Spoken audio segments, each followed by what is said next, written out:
a nuestra sede nacional de Alianza Republicana Nacionalista, y pues lo hemos convocado realmente para aclarar algunas dudas que han surgido en los últimos días sobre las últimas autorizaciones de préstamo. Yo quiero aclarar que los préstamos que están dando en este momento o los procesos que están dando en la Asamblea son eso, son un proceso que proviene de lo que es el decreto 608 que se aprobó por los 2.000 millones en marzo. Sin embargo, en este decreto existe un proceso ejecutivo y existe un proceso legislativo. En el proceso ejecutivo corresponde a lo que son las negociaciones, y el proceso ejecutivo involucra 3 rondas donde los préstamos que se hayan negociado tienen que volver a la Asamblea Legislativa. Por ejemplo, tienen que volver para la parte de autorización de la suscripción de lo que son los contratos, luego a la ratificación, que fue el último préstamo, este 250 millones, y tiene que volver nuevamente para lo que es la incorporación de lo que es el presupuesto. Y esto involucra una votación de 56 votos para que se pueda incorporar en el presupuesto.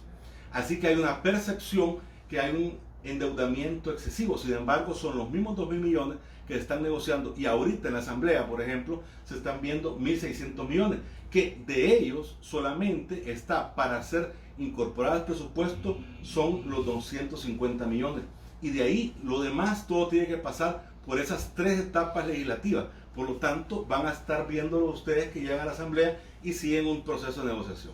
Ahora, quiero explicar también los procesos estos. Desde el momento que los que son el país firmó un convenio, ¿verdad?, por los 608 para autorizar endeudarse por 2.000 millones, el gobierno empieza a ver a dónde, quién se lo va a prestar. Cuando termina eso y le dice, mire, ya encontré, finalicé, llega a la Asamblea Legislativa, y entonces ahí se da una ratificación de eso, ¿verdad?, con 56 votos. Luego, después de eso, viene lo que es la segunda visita a la Asamblea, que es lo que acaba de pasar, donde dice, mire, los destinos son estos, ¿verdad? Y la tercera es la que va, es la siguiente, es donde usted viene y dice, mire, lo vamos a incorporar al presupuesto, pero ahí viene un detalle, ¿verdad? Un detalle completo. Y todavía a partir de eso, después de eso, recuerden ustedes que en el decreto 608 quedó un consejo, un comité de veeduría, donde estaba integrado por FUNDE, estaba integrado por la Francisco Gavidia, por la Universidad Nacional, por Transparencia Internacional y por el ICEFI. Que todos ellos vienen y después tienen que chequear el destino de esos fondos. O sea, en ningún momento, y todos esos procesos, en lo que se ha incluido la parte de transparencia y todos los capítulos de transparencia del Banco Interamericano y más allá, los hemos incorporado a petición de Alianza Republicana Nacionalista. Y eso sí yo quería dejarlo bien claro, porque a veces la gente tiende a confundirse y cree que están autorizando más empréstitos. No, por el contrario, nosotros hemos venido en un proceso ordenado, y es más, si ustedes consultan la Constitución de la República, solo tendría que llegar 2 veces, y nosotros inclusive propusimos cuando el decreto 608 que entrara una tercera, que era la incorporación al presupuesto con 56 votos, o sea, con mayoría calificada. Mire, presidente, pero sí, escuchamos al presidente diputado Mario Ponce decirte que Arena estaba dividida en la votación para la asignación de estos 250 millones de dólares. ¿Qué acuerdo ha llegado ya a la fracción legislativa por el grupo parlamentario de Arena en torno a la asignación de este presupuesto? Miren, nosotros ahorita lo que estamos viendo es que la siguiente parte es la tercera, que es la incorporación al presupuesto. Ahí lo que nosotros necesitamos, primero, el detalle cómo se va a incorporar y a dónde se va a gastar y cómo se ha gastado.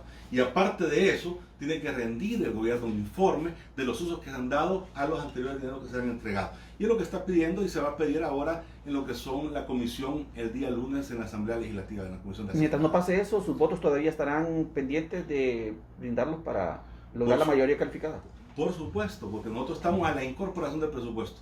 Y usted, si ve los decretos y toda la parte de veeduría, etcétera, lo que uno le dice es, mire, hoy tiene que usted decirme para dónde lo va a ocupar en detalle.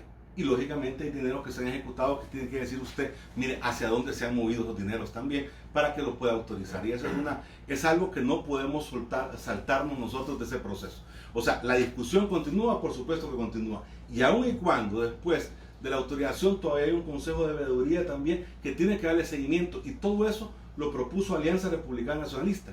Si ustedes se recordarán, la primera vez había un consejo donde estaba la UCA, donde estaba la ESEN, ¿verdad? Estaba la Cámara de Comercio, ANEP, y de repente se retiraron. ¿Por qué? porque no tenían acceso a la información. Se tuvo que recomponer nuevamente y ahora se hizo ese comité de veeduría que ya entró al ICEFI, entró a la Universidad Nacional, FUNDE, etc. ¿Para qué? Para poder controlar, aún después de aprobado, lo que es la ejecución de los presupuestos. Y eso lo va a tener que continuar, y eso fue gracias a lo que está contemplado en el 608. ¿No? Presidente, ¿hay claridad, por ejemplo, en ese tema de los 250 millones del destino? Digo esto porque, por ejemplo, había muchas dudas en los 30 millones que van para el Hospital de El Salvador, en el caso que va, por ejemplo, para pagar salarios.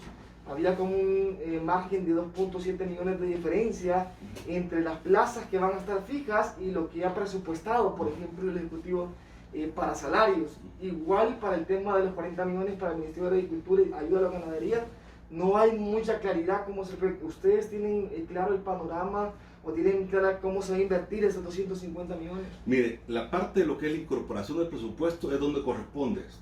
Ahora, el Ejecutivo, a través de sus ministerios, tiene que hacer un detalle formal de cómo lo va a invertir. Lógicamente también que tiene que rendir cuentas de las partes que corresponden. Por ejemplo, en Agricultura entiendo yo que han llamado 2 veces al ministro y no ha llegado a lo que es la comisión. Él tiene que rendir cuentas porque si no, ¿cómo se le va a autorizar dinero si no ha rendido cuentas sobre lo que ya está ejecutado? Una claridad, que nos aclare, la Asamblea puede destinar los fondos hacia otras carteras, hacia otras partidas. O así como lo establece, o el gobierno tiene, el Ejecutivo es el único que puede decir hacia dónde van. Ustedes no tienen la facultad para decirle, no, mire, esto es para allá, otro es para allá. No, yo lo que le voy a decir una cosa, si el Ejecutivo se encarga de la operatividad de un país, entiende uno que tiene que saber hacia dónde va. Lo que tiene que ver la Asamblea en su control político, que lo reporte a dónde se va a dirigir. ¿Me explico? Porque quien se encarga de la parte ejecutoria de un país, lógicamente es el Ejecutivo. Pero eso sí, tiene que demostrar, y eso lo dice la ley, y así quedó en el decreto 608, que debe ser en detalle hacia dónde van a ser dirigidos, ¿verdad? Ya no solo mencionarlos como era en el proceso de la ratificación anterior, ¿verdad? ¿Ustedes esperarían entonces que la próxima semana el ministro de Hacienda les detalle, punto por punto? Por supuesto, tiene que detallar exactamente, por supuesto, tendría que detallarlos. Ya enviaron una propuesta, pero lógicamente tiene que ver y la Comisión de Hacienda va a ver en detalle y dice, mire, esto cumple o no cumple, y de ahí tiene que ver los informes que tendrán que entregar, el de Agricultura que tiene que llegar, y también, pues lógicamente, lo complementario del señor ministro de Hacienda también. Perfecto. Le agradecemos.